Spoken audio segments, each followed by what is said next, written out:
Oke, jadi gini, ada satu generasi yang lagi merancang ulang cetak biru kehidupan di Indonesia. Tapi ini penting, ini bukan karena mereka mau, tapi karena cetak biru yang lama itu ya udah rongsok. Fondasinya retak, atapnya bocor, dan KPR-nya itu udah kayak lelucon yang nggak lucu sama sekali. Jadi yang kita bahas ini bukan sekedar analisis ya. Anggap aja ini otopsi. Otopsi dari sebuah mimpi lama yang udah mati. Coba kita jujur-jujuran bentar deh. Pertanyaan ini mungkin rasanya nonjok banget ya.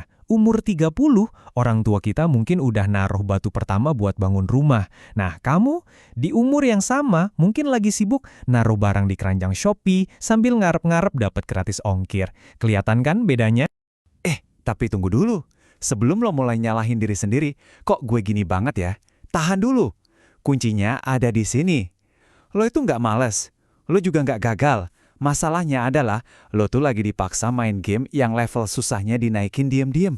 Sementara buku panduannya udah kedaluarsa, dicetak puluhan tahun yang lalu, yang mana bisa menang. Yuk, kita sebut aja apa adanya. Let's be real. Permainan ini tuh emang udah disetting biar kita susah menang. Jadi, selamat datang di arena pertarungan, di mana garis start lo terus-terusan digeser mundur. Semangat ya! 17%. Angka ini tuh bukan cuma statistik buat skripsi ya. Ini tiket masuk lo ke dunia kerja. Tingkat pengangguran anak muda salah satu yang paling tinggi di Asia. Jadi bayangin, lo lulus, megang ijazah, bangga, pas keluar gerbang langsung disambut antrian yang panjangnya brutal. Ironis banget kan? Katanya lagi bonus demografi. Oke, geser dikit. Ada yang lebih seru lagi nih. 10 juta. Ini bukan jumlah penonton konser K-pop loh ya. Ini jumlah anak muda kita yang masuk kategori NEET. Apa itu NEET? Not in Education, Employment, or Training. Gampangnya, mereka nggak sekolah, nggak kerja, nggak lagi ikut pelatihan juga. Jadi mereka ngapain? Ya, gitu. Ngambang, terjebak di limbo ekonomi. Dan ini dia puncaknya. Puncak dari segala ironi. 1,01 juta sarjana nganggur. Coba pikirin deh, kita disuruh abis-abisan investasi buat pendidikan. Puluhan, bahkan ratusan juta. Buat apa? Ternyata pasar kerja sama kampus itu kayak dua orang yang dijodohin tapi nggak pernah ngobrol. Nggak nyambung sama sekali. Jadi setelah ngelihat semua angka-angka horor tadi, ya gimana ya? Selamat datang di level neraka. Ini harusnya baru level tutorial loh, tapi rasanya udah kayak ngelawan final boss. Baru mulai tapi udah pengen rage quit. Oke. Anggaplah lo super beruntung. Lolos dari level neraka tadi. Dapat kerja. Selamat, keren banget. Nah, sekarang, ayo kita ngobrolin soal dongeng paling populer abad ini. Ilusi gaji dan kemandirian finansial. Lihat di angka-angka ini. Ini bukan bahan stand-up komedi ya. Ini matematika tragis. Sistem pengennya lo hidup layak di Jakarta butuh 15 juta sebulan, katanya. Oke, tapi sistem yang sama ngasih UMR di bawah 6 juta. Coba lihat jurangnya selebar apa itu. Buat nutupinnya, lo nggak butuh financial planner, lo butuh pesulap. Beneran. Nah, terus uangnya lari kemana? Nih, lihat aja sendiri. Bagian paling gede udah pasti buat bayar kosan, makan, sama transport. Terus, nah lihat deh, ada irisan tipis banget di situ. Hampir nggak kelihatan kan? Nah, itu dia. Itu jatah lo buat nabung, buat healing, buat dana darurat, sekalian buat mimpi-mimpi lo yang lain. Silakan dinikmati. Terus, kalau aturan main yang lama udah jelas-jelas nggak bisa dimenangin, lo ngapain? Ya masa nabrakin kepala ke tembok terus-terusan? Nggak kan? Lo bikin aja permainan baru, lengkap dengan aturan sukses versi baru. Di kiri, ini playbook lawas, punya generasi orang tua kita. Isinya stabilitas, aset fisik, pencapaian yang jelas. PNS, rumah, nikah cepet.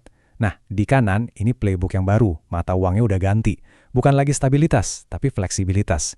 Bukan lagi aset, tapi pengalaman. Sukses itu bukan lagi soal bangun benteng yang kokoh, tapi soal seberapa cepat lo bisa ngepak barang dan pindah ke tempat lain. Tapi, main pakai aturan baru di dalam sistem yang lama, itu ada harganya. Dan harganya mahal banget. Sekarang, kita ngomongin biayanya. Bukan biaya finansial, tapi biaya mental dan emosional. Ingat nggak, dulu kerja keras sampai sakit-sakitan itu kayak dapat lencana kehormatan? Sekarang, itu justru tanda sistemnya error. Hustle culture yang dulu dibangga-banggain, ternyata jebakan Batman. Yang terjadi adalah jiwa lo resign duluan, jauh sebelum raga lo beneran cabut. Lo datang ke kantor, tapi pikiran lo udah ngajuin surat pengunduran diri dari kapan tahu. Nah, kutipan ini jenius banget. Ini nunjukin pergeseran simbol status yang luar biasa. Dulu yang dianggap keren itu siapa? yang lembur sampai subuh, yang bangga kurang tidur. Sekarang, yang keren itu orang yang bisa olahraga pagi di hari kerja, punya kendali penuh atas waktu dan kesehatan mental lo. Wah, itu kemewahan yang sesungguhnya sekarang. Lantas, gimana caranya generasi ini bisa bertahan hidup? Ya, mereka nggak nungguin sistemnya dibenerin, kelamaan. Mereka bangun sendiri jalan keluar daruratnya. Pintu-pintu kecil yang pinter, meskipun ya kadang rapuh. Ini dia, manual bertahan hidup edisi terbaru. Langkah pertama, bangun personal brand di medsos. Wajib. Kedua, lompatin aja pagar negara. Cari klien global. Ketiga, bungkus semuanya pakai stiker keren, #digital nomad di Bali.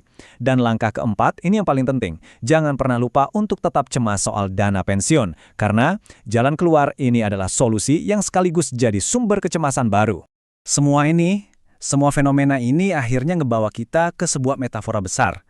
Kalau kita anggap hidup itu sebuah bangunan, arsitektur, maka Gen Z ini adalah arsitek dari sebuah gaya bangunan yang benar-benar baru. Nah, ini dia intinya.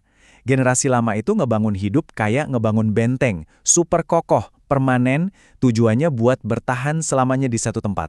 Gen Z beda. Mereka ngebangun rumah modular.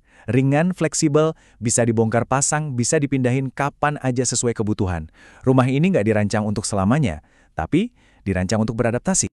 Terus, dana rumah baru ini kayak apa isinya? Gini nih, pondasinya bukan lagi tanah warisan, tapi kesehatan mental sama komunitas digital. Dinding-dindingnya itu tumpukan dari side hustle dan proyek-proyek freelance. Atapnya bukan beton cor, tapi koleksi pengalaman dan momen-momen berharga. Dan jendelanya selalu kebuka lebar, ngadep ke panggung global. Oke, rumah modular ini emang cerdas. Beneran, ini adalah respons yang brilian terhadap dunia yang makin gak pasti. Tapi, pertanyaan terakhirnya jadi ini. Seberapa kuat fondasinya?